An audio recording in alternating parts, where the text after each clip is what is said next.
الموت. فقال النبي صلى الله عليه وسلم إذا مات الإنسان انقطع عمله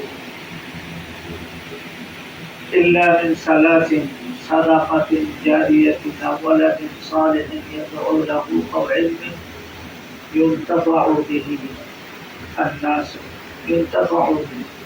কারো কোনো সন্দেহ নেই, ছোট বড় বালেক না বালেক সবাই এই কথা বিশ্বাস করে। এইরকম বিশ্বাস করে অনন্য বিশ্বাস। এই জন্য যেমন বাস্তব বিশ্বাস করে, বাস্তব কথা, সাথে সাথে এটাও বিশ্বাস করে দুনিয়ার সীমা কি, অল্প দিনের সীমা কি, এক সপ্তাহ, এক মাস, এক বছর, 100 বছর, কোনো নির্ধারিত নাই, সীমা নেই। সুতরাং এটা অল্প থেকে অল্প হতে পারে। আর সাধারণত 1 নম্বর বিশ্বাস হলো আমরা দুনিয়া থেকে সবাই চলে যাব। 2 নম্বর বিশ্বাস হলো আমাদের দুনিয়ার জীবনটা অল্প কয়েকদিনের, আখিরাতের জীবনটা আমাদের অনন্তকালের, শুরু হবে তো আর শেষ হবে না। 3 নম্বর বিশ্বাস যেটা, সেটা হচ্ছে যে আমাদের অনন্তকালে সুখের এবং দুঃখের ফয়সালা হবে। আর এই সুখের জন্য আমাদেরকে দুনিয়ায় কামাই করতে হবে, এক কামাই করতে হবে দুঃখ থেকে বাঁচার জন্য, সুখ লাভের জন্য, তথা জান্নাত এবং জাহান্নামের ফয়সালা হবে আমাদের। আর জান্নাত থেকে জান্নাত পাওয়ার জন্য, জাহান্নাম থেকে মুক্তি লাভের জন্য দুনিয়ায় আমাদেরকে কামাই করতে হবে। কি কামাই করতে হবে? নেক কামাই করতে হবে। নামাজ, রোজা, হজ, যাকাত কামাই করতে হবে। কোরআনে কারিমের তিলাওয়াত কামাই করতে হবে। আমাদেরকে জিকির, আজকার, তাসবিহ, তাহলিল কামাই করতে হবে। ভালো কাজ কামাই করতে হবে। এইগুলোর দ্বারা আমাদের আখিরাতের পুঁজি, জান্নাত লাভের পুঁজি অর্জন হবে, জাহান্নাম থেকে বাঁচার পুঁজি অর্জন হবে। এ কারণে আল্লাহ বলছেন কুল্লু নাফসিন যায়িকাতুল মাউত, সমস্ত মানুষকে মৃত্যুর স্বাদ গ্রহণ করতে হবে। وَإِنَّمَا تُوَفَّوْنَ أُجُورَكُمْ يَوْمَ الْقِيَامَةِ, কিয়ামতের দিন প্রত্যেককে তার আমলের বিনিময়ে প্রতিদান দেওয়া হবে।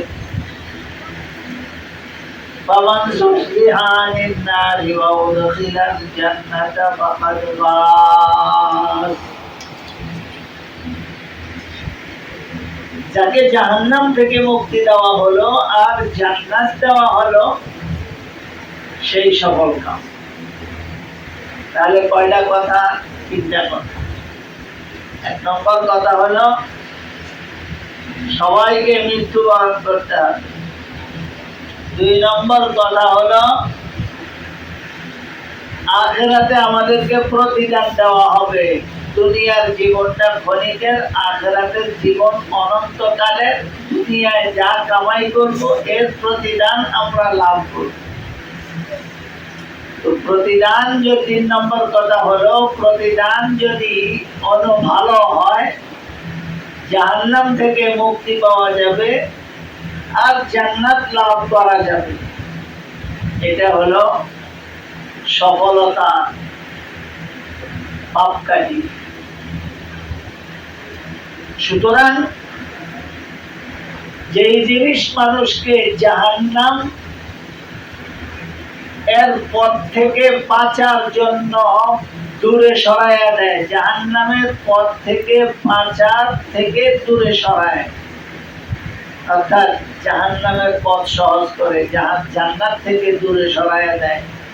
দুনিয়া দুনিয়া মানুষকে জান্নাতের পথে অগ্রসর হইতে দেয় না, বরং জাহান্নামের পথে পরিচালিত করে দুনিয়া। কারণ আল্লাহ রসুল বলছেন যে জান্নাতের পথটাকে বালা মুসিবত দিয়ে ঢেকে রাখা হয়েছে, আর জাহান্নামের পথটাকে আরাম আয়েশ দিয়ে আরাম আয়েশের ব্যবস্থাপনা দিয়ে বিছাইয়া দেওয়া হয়েছে। জাহান্নামের পথের মধ্যে গালিচা বিছিয়ে দেওয়া হয়েছে। গালিচা দেখলে এটার মধ্যে হাঁটতে মনে হচ্ছে। সুতরাং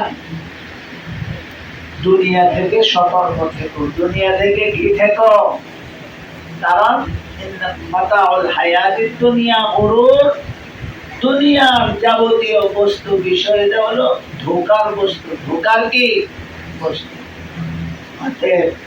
আল্লাহ তাআলা আমাদেরকে এমন একটা জায়গায় আনছেন, যেই জায়গাটার মধ্যে যদি আমরা সঠিকভাবে থাকতে পারি, মূল্যায়ন করতে পারি এই জায়গাকে, তাহলে আখিরাতের রাস্তা, জান্নাতের রাস্তা সহজ হয়ে যাবে।